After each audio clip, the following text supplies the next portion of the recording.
Assalamualaikum warahmatullahi wabarakatuh.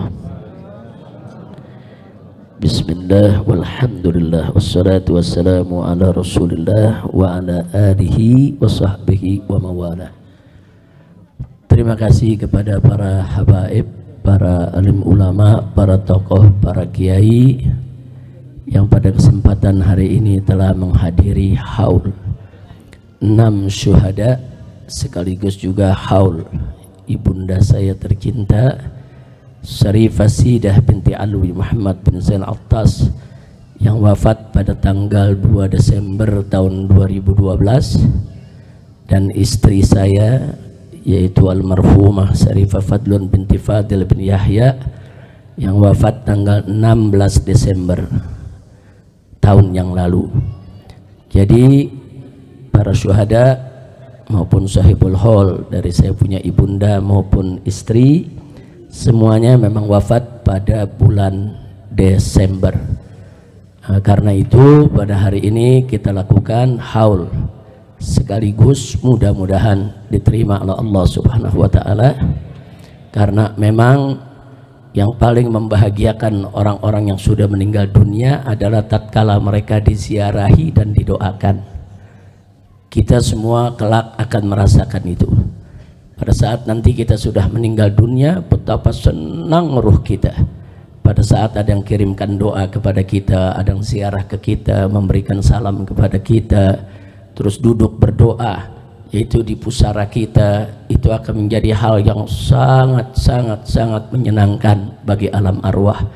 Mudah-mudahan insyaallah kita yang telah menyenangkan para arwah pada kesempatan hari ini, yang tadi juga kita sudah doakan untuk orang-orang tua kita, keluarga kita, guru kita yang telah mendahului kita, kelak kita semua juga akan disenangkan oleh Allah Subhanahu wa taala. Kemudian terima kasih juga kepada para penceramah tadi yang sudah menyampaikan ceramahnya, baik tentang syuhada maupun lainnya. Apakah itu tadi yang disampaikan oleh Kiai Haji Ahmad Sobri Lubis yang luar biasa mendorong kita untuk selalu menancapkan niat agar mendapatkan mati syahid dari Allah Subhanahu wa taala. Begitu juga kawan-kawan, yaitu Dr. Badruddin Subki, Dr. Fikri Bareno, kemudian juga ada Dr. Fadilah tadi yang juga sudah menyampaikan, ada Profesor Dr. Egi Sujana yang juga semua sudah menyampaikan mauidhahnya, tausiahnya yang luar biasa.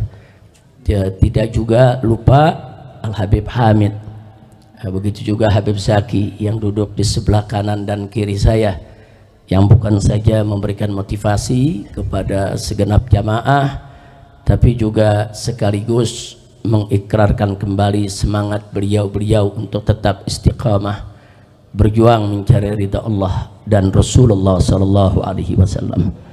Baik, tidak banyak yang saya mau sampaikan. Tolong dicatat baik-baik bahwa KM 50 tidak boleh kita lupakan. KM 50 akan terus untuk kita usut.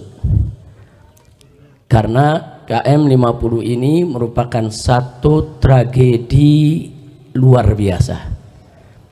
Saya sudah sampaikan pada saat terjadinya KM 50, kalau sekali KM 50 dibiarkan, maka akan terulang lagi KM 50 yang lain. Nah, buktinya sekarang kita lihat berapa banyak orang-orang yang dibunuh oleh polisi, tapi kemudian begitu siaran pers disiarkan, orang tersebut katanya melawan, bawa senjata, polisi terpaksa. Nah, akhirnya yang terjadi persis seperti KM 50. Sudah korbannya diculik, disiksa, dibunuh, difitnah. Dan itu terus terulang sampai peristiwa terakhir di Semarang, seorang anak SMK begitu juga. Dia tidak tawuran dibilang tawuran, tidak bawa senjata dibilang bawa senjata, dipamerkan senjata dalam siaran persnya.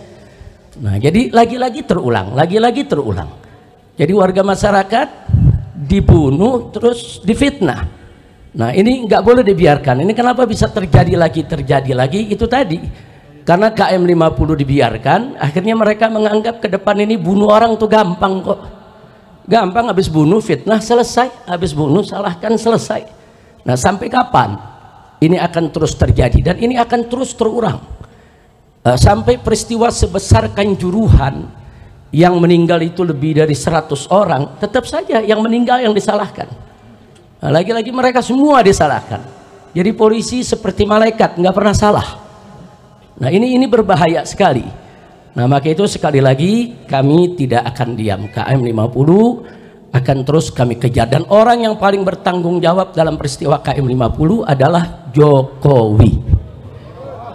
Bukan hanya karena beliau sebagai seorang presiden. Mungkin orang mengatakan, oh mungkin tanggung jawabnya moral karena sebagai seorang presiden. Bukan, tapi kita dapatkan indikasi-indikasi keterlibatan Jokowi langsung atau tidak langsung. Itu bisa dibaca dan itu akan kita beberkan kalau pengadilan HAM-nya digelar, ya ikhwan. Nah, jadi jelas sekali dari sebelum terjadinya peristiwa KM 50 bagaimana Jokowi mengerahkan Kopsus, Komando Operasi Khusus ke Petamburan, lengkap dengan persenjataannya untuk nakut-nakuti saya dan keluarga. Itu sudah pengkondisian. Kemudian bagaimana seorang Pangdam Jaya sebelum kejadian menantang-nantang FPI di Monas dan mengancam-ngancam saya. Begitu juga bagaimana seorang Kapolri ketika itu, Idham Aziz, dengan Kapolda ketika itu luar biasa, mengancam dengan ancaman yang luar biasa sebelum terjadi peristiwa KM 50. Semua itu merupakan cipta kondisi seolah-olah saya dan FPI adalah orang yang kelompok berbahaya, sehingga kalau ke depan dibunuh ya nggak apa-apa, namanya juga orang berbahaya. Jadi dicipta kondisi dulu supaya masyarakat melihat FPI ini bahaya, Habib Rizik ini bahaya, Petamburan ini bahaya. Terus diciptakan kondisi dengan bantuan para buzzer yang luar biasa menyebar fitnahnya. Begitu opini terbentuk bahwa FPI ini berbahaya, Habib Rizik berbahaya, barulah terjadi peristiwa KM 50. Artinya supaya apa? Supaya kalau sayanya terbunuh atau FPI-nya, laskarnya terbunuh, orang akan menganggap biasa. Ini kan orang-orang keras, ini orang ekstrim, ini memang orang berbahaya. Jadi kita kondisi semacam ini sudah jadi drama sinetron yang sering dimainkan oleh rezim Jokowi. Maka itu saya katakan sekali lagi, itu merupakan indikasi kalau Jokowi terlibat dalam KM 50. Nah, tidak sampai di situ. Begitu terjadi KM 50, Jokowi lah yang pertama kali menyatakan bahwa polisi sudah berbuat benar, masyarakat jangan melawan.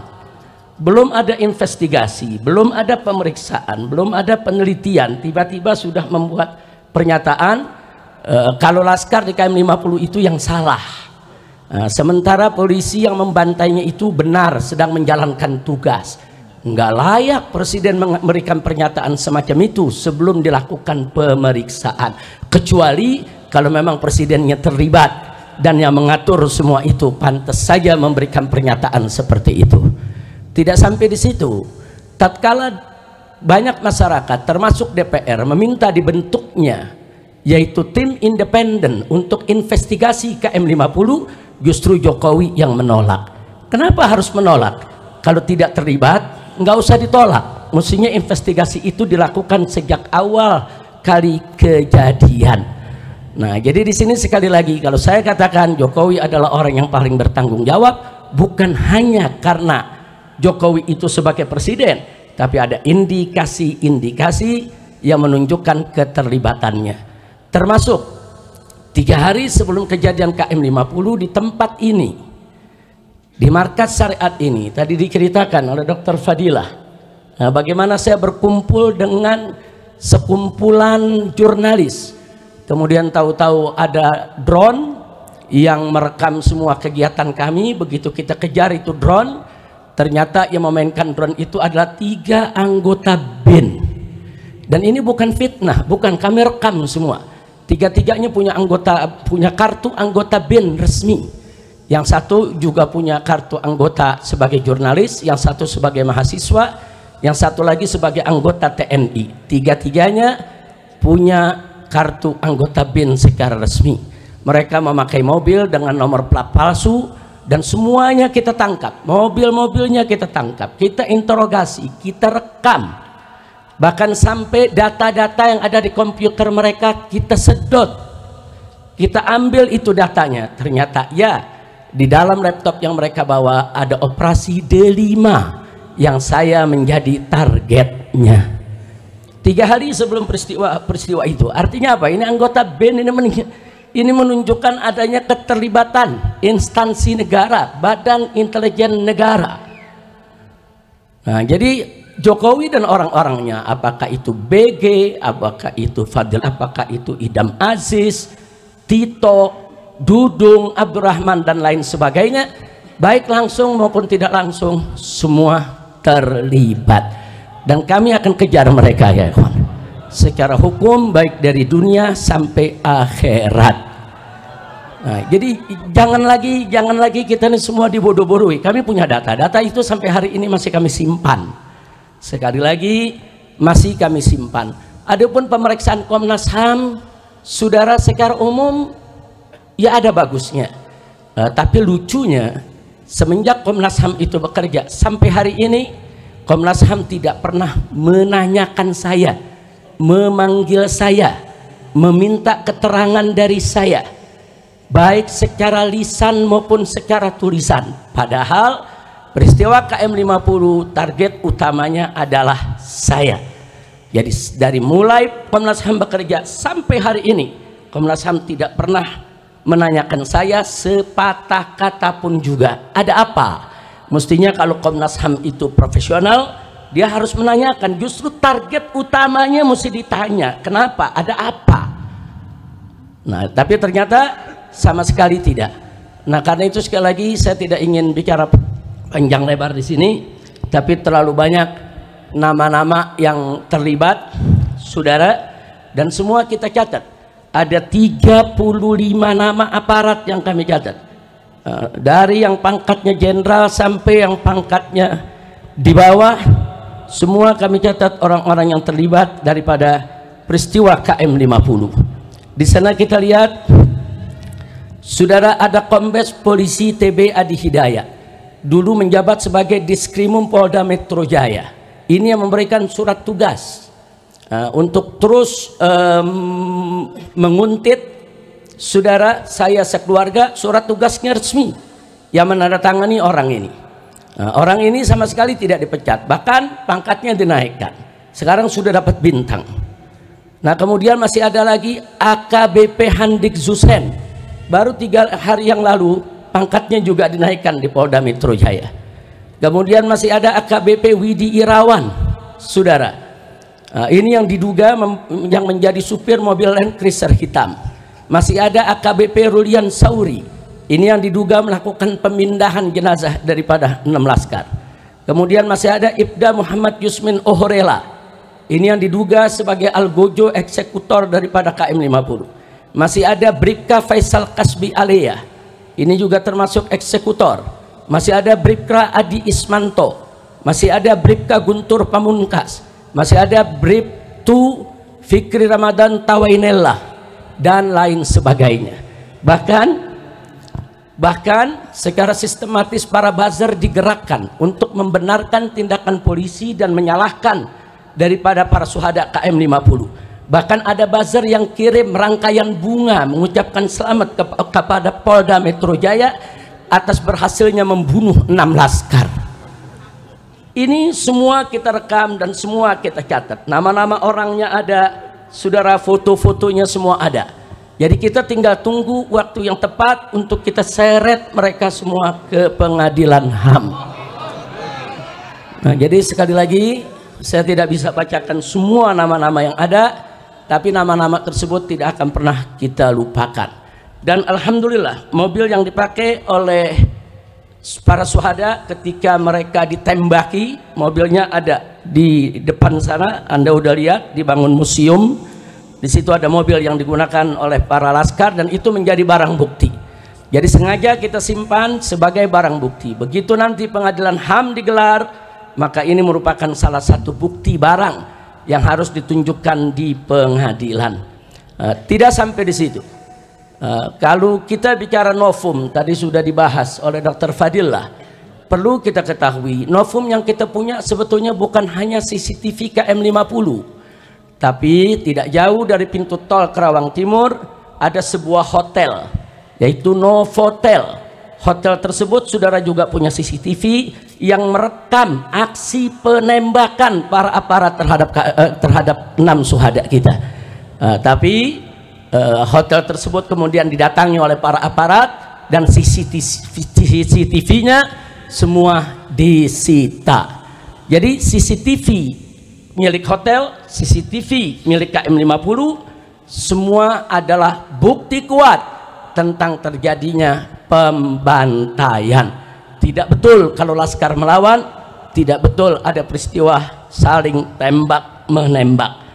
Tapi insya Allah satu saat kita akan dapatkan semua CCTV tersebut untuk kita bisa seret semua yang ada. Dan subhanallah, Allah maha adil ya ikhwan. Allah maha adil. Ternyata tidak kurang dari 7 orang yang terlibat dalam pembantaian KM50 adalah anggota Satgasus Merah Putih Sambo. Resmi saudara masuk, termasuk yang tadi saya sebutkan namanya, yaitu Hadik Yusen. Itu juga termasuk anggota Satgasnya Sambo, dan dia adalah komandan daripada para pembantai KM50. Nah, jadi sekali lagi kami sudah dapat itu nama semua, kami sudah dapat berbagai macam keterangan yang tidak kami bisa sebutkan pada saat ini, tapi kami akan ungkap pada saatnya begitu digelar pengadilan HAM untuk KM50 insya Allah. Bahkan Sambo sendiri dengan Henry Kurniawan. Henry Kurniawan ini saat itu pangkatnya Irjen polisi keturunan Cina.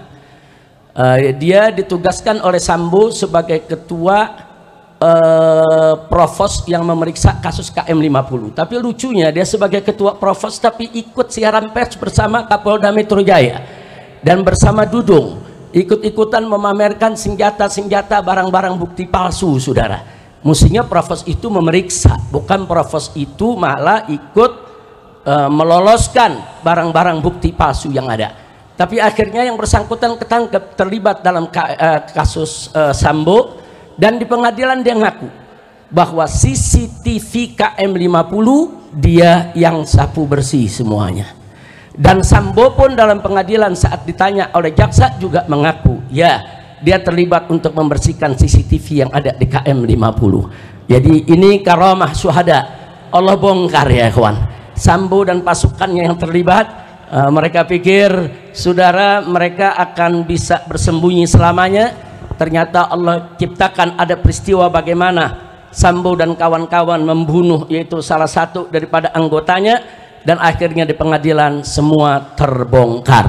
Nah, karena itu kepada Bapak Kapolri kita ingatkan sekali lagi janjinya di depan DPR MPR yang siap mengupas kembali kasus KM50 kalau ada novum baru. Novum barunya sudah ada Pak, tinggal Bapak mau proses atau tidak, itu saja. Nah, jadi jangan lagi beralasan novum baru, omong kosong. Bapak ketika itu sebagai kabak reskrim ketika kejadian, Kapolrinya adalah Bapak Idham Aziz. Bohong kalau Bapak tidak tahu CCTV 50 itu disingkirkan. Bohong kalau Kapolri itu tidak tahu kalau CCTV itu merupakan novum baru yang sampai hari ini belum pernah yaitu diajukan ke pengadilan. Jadi saya minta Pak Kapolri nggak usah main-main lah. Jangan main kucing-kucingan lagi Pak, jangan. Nanti ujung-ujungnya Bapak akan terlibat langsung ataupun tidak langsung di dalam menyembunyikan kejahatan daripada anak buah Bapak sendiri. Yang terakhir saudara, saya prihatin, saya sedih karena kabinet yang dibentuk oleh Bapak Presiden Prabowo saat ini masih bau anyir darah KM50. Karena orang-orang yang tadi saya sebutkan, saudara, sebagian ditarik ke kabinet yaitu Pak Prabowo. Kita bisa lihat BG dijadikan Menko Polkam, masih ada Pak Tito di sana, masih ada Dudung saudara. Nah, kok bisa orang-orang yang bermasalah ini ditarik untuk duduk di kabinet? Padahal kita berharap Pak Prabowo ini punya kabinet yang bersih, yang profesional, yang hebat, yang kuat, yang bekerja demi bangsa, rakyat, kita dukung. Tapi ternyata saudara, orang-orang bermasalah, orang-orang justru yang kita sedang kejar, dimasukkan dalam kabinetnya. Maka itu kita minta dengan hormat kepada Bapak Prabowo agar semua oknum yang ada di dalam kabinet Bapak, baik yang diduga kuat terlibat korupsi atau terlibat judi online atau terlibat pembantaian warga sipil atau terlibat di dalam perusakan demokrasi di Indonesia, tolong diresafel Pak, tolong diberhentikan, tolong dibersihkan kabinet Bapak agar seluruh bangsa Indonesia, para habaib dan kiai menjadi bulat untuk mendukung Bapak, bulat untuk menyokong Bapak, bulat untuk membantu Bapak memimpin Indonesia sehingga Indonesia bisa adil, makmur dan sejahtera. Amin ya rabbal alamin. Jadi PR kita masih panjang, belum selesai, karena orang-orang bermasalah di KM 50 masih punya jabatan. Kalau masih punya jabatan berarti masih dilindungi. Kalau masih dilindungi berarti tantangannya masih berat. Tapi nggak usah khawatir, kita selama ini berjuang, khususnya para pengurus FPI dan laskar FPI, anggota FPI dimanapun berada, 1000 kali kita gagal, jatuh dalam perjuangan, 1001 kali kita akan bangun, bangkit kembali, melanjutkan perjuangan. Tidak ada kata putus asa dalam perjuangan kita. Setuju berjuang? Takbir. Sallu ala nabi. Nah itu saja. Yang terakhir, akhirnya saya mau kabarkan kepada Dr. Fadila dan kawan-kawan, Dr. Egi dan semuanya, insya Allah dalam waktu dekat kita akan menggelar Munas KM 50. Munas KM 50 ini akan menghadirkan seluruh laskar. Ada 27 laskar waktu itu yang ikut di dalam peristiwa KM 50, yang 6 meninggal dunia, masih ada 21 orang, termasuk saksi-saksi yang ada di KM 50, warga-warga yang berdagang di sana, semua akan kita hadirkan. Nah, kita akan sharing informasi karena FPI juga sudah mengumpulkan yaitu data-data yang sangat akurat, sangat lengkap lewat Munas KM 50 pertama tahun yang lalu. Tahun lalu kita sudah gelar Munas KM 50, kita akan gelar lagi. Kami berniat anggota TP3 kalau nggak salah ya, nah, supaya TP3 bisa hadir semua. Kita akan sharing sekaligus kita menyusun langkah bagaimana supaya para penjahat ini, termasuk Jokowi dan kroni-kroninya, bisa kita kejar untuk kita jebloskan ke penjara. Bahkan kalau terbukti Jokowi terlibat secara langsung atau ada perintah, wajib dihukum mati. Takbir. Itu saja yang bisa saya sampaikan. Kita mohon kepada Allah berkat Al-Fatihah dikabul oleh Allah Subhanahu wa taala. Bismillahil Fatihah.